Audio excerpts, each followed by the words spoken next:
Medos e desafios do dentista mais 40. Quem já está nessa faixa de idade? Eu já me encontro nessa faixa e eu sou a doutora Karina Lizauskas, especialista em radiologia e endodontia. Eu coloquei um short falando que eu fiz uma pesquisa com amigos e colegas dentistas e médicos que são meus amigos.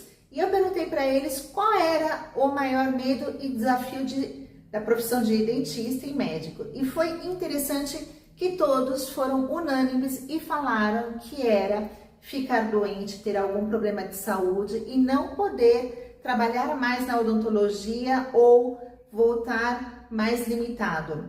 E na hora eu falei, nossa, não achei que era a primeira opção, porque a minha era a diminuição de clientela e, consequentemente, a diminuição do nosso padrão de vida, né? Porque nós 40 a mais, a gente já tem um padrão de vida e ter uma diminuição de clientela vai refletir no nosso lado pessoal também. E a maioria já tem filhos, muitos estão fazendo transição, sei lá, se separando, divorciando, se preocupam com as crianças, com a escola. Será que vai conseguir manter o mesmo padrão? E eu achava que isso era primeiro lugar, mas depois refletindo, eu concordo com os colegas.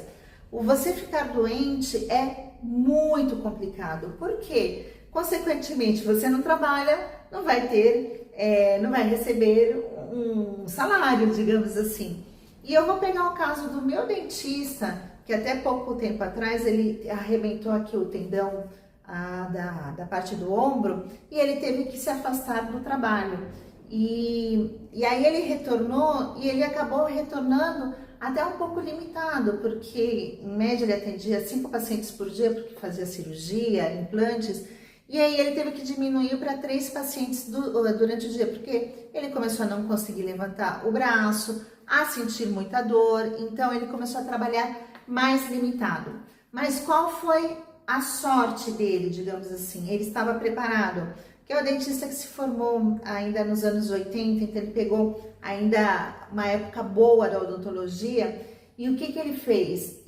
Todo o dinheiro dele, ele investiu em imóvel. Então, compensou a ausência dele no consultório, foi compensada pelos empreendimentos que ele tem, que ele pega os aluguéis e conseguiu se manter com os aluguéis que ele recebe dos imóveis que ele tem.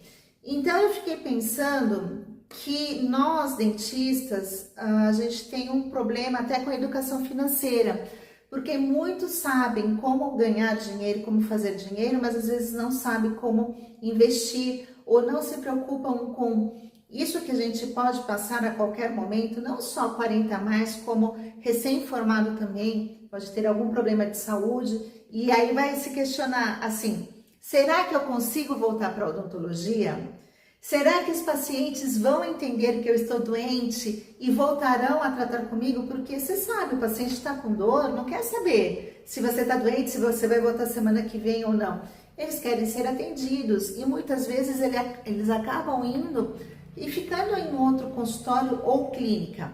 E detalhe, gente, a maioria dos meus amigos, eles não têm clínica, eles têm consultório. Então, 80% do rendimento, do faturamento do consultório é deles da clínica geral. Alguns ainda delegam orto, implantes, como é o meu caso, então a gente ainda recebe, assim, pelos colegas que trabalham conosco no consultório. Mas 80% é a clínica geral, assim como eu. Então, quando fica doente, quem vai bancar as contas do consultório? Você tem uma reserva de emergência para isso? Muita gente não tem. E a gente precisa pensar aonde colocar o dinheiro. E eu acho e acredito que a educação financeira é muito importante e isso tem que ser uma matéria na faculdade, tanto de odonto, de medicina, nas faculdades da área da saúde, porque a gente não tem educação financeira. Vocês acham que a educação financeira para a área da saúde é importante? Eu particularmente acho. Eu acho que a gente precisa aprender a colocar o dinheiro no investimento, em algo que possa ajudar a gente no futuro quando a gente tem algum problema de saúde, porque muitas vezes tem gente que não consegue voltar. E aí, você vai ficar 100% da odontologia? Eu acredito que a gente também precisa pensar um pouquinho fora da caixa, né? Hoje em dia, com a quantidade de colegas que estão saindo da faculdade de odonto, talvez a gente precisa pensar em coisas paralelas, além da odontologia. O que vocês acham? Vocês concordam? Deixa aqui seus comentários. Pessoal, muito obrigada por vocês estarem assistindo, obrigada por vocês estarem me seguindo e até a próxima, até semana que vem.